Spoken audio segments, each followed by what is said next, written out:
Madame, Monsieur, bonjour et merci de nous rejoindre sur RTI 1. L'Aïd el-Fitr, la rupture du jeûne du mois de Ramadan 2022, célébrée aujourd'hui par la communauté musulmane de Côte d'Ivoire. La célébration officielle vient de s'achever à la grande mosquée de la Riviera Golf dans la commune de Cocody en présence du président de la République, Alassane Ouattara. Plus de détails dans le journal de 13 h. Les travailleurs du monde entier étaient, eux, en fête hier à l'occasion de la Journée internationale des travailleurs, édition 2022. En Côte d'Ivoire, plusieurs activités pour la fête du travail. Les précisions dans ce reportage de Éric Goré.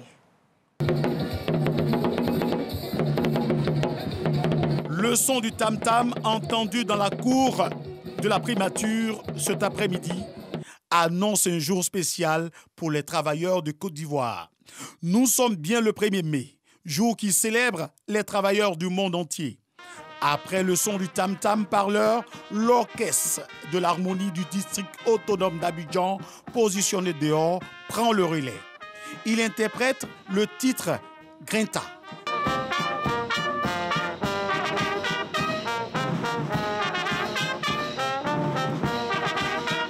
Une musique d'accueil pour les grands événements. Voici les travailleurs de Côte d'Ivoire. Ces femmes et ces hommes participent chaque jour au développement du pays.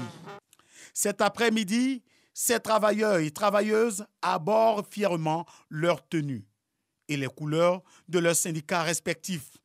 Dans les loges officielles, les membres du gouvernement sont installés. Tout est réuni pour une très belle célébration. Une célébration qui va se terminer par une collation. Nous sommes ici présents pour restaurer en fait, toutes ces personnalités ici présentes. Voilà, donc nous avons environ, je crois, 500 personnes que nous allons restaurer aujourd'hui. C'est pour ne manquer aucune étape de cette célébration que la RTI, la radiodiffusion télévision ivoirienne, est en place. C'est un ensemble de services, c'est une chaîne de travail. Donc j'ai une contribution d'un travail qui est fait ici. Nous sommes au palais de la primature, n'est-ce pas, pour faire la couverture de la cérémonie officielle de ce 1er mai. Et donc mon rôle ici, c'est d'assurer ce qu'on appelle l'infographie.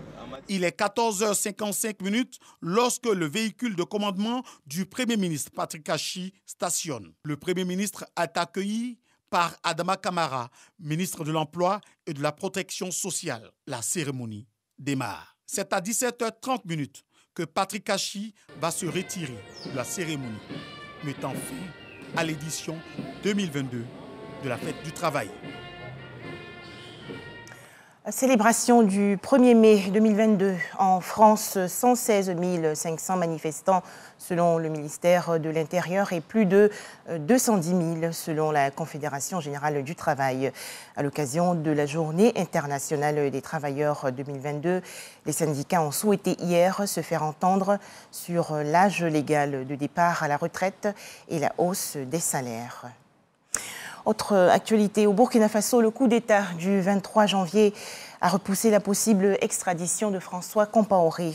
La Cour européenne des droits de l'homme qui a arrêté cette procédure en août dernier a en effet demandé aux autorités françaises et aux nouveaux dirigeants burkinabés de réitérer les garanties exigées pour permettre l'extradition du frère de l'ancien chef de l'État burkinabé.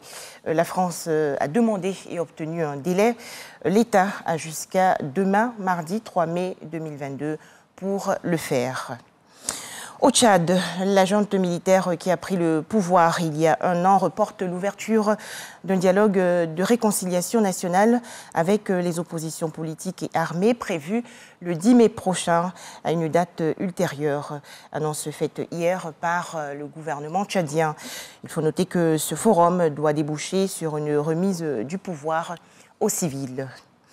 Enfin, en Tunisie, le président de la République, Kais Saied, a annoncé hier l'installation d'un comité chargé de rédiger une constitution pour une nouvelle république.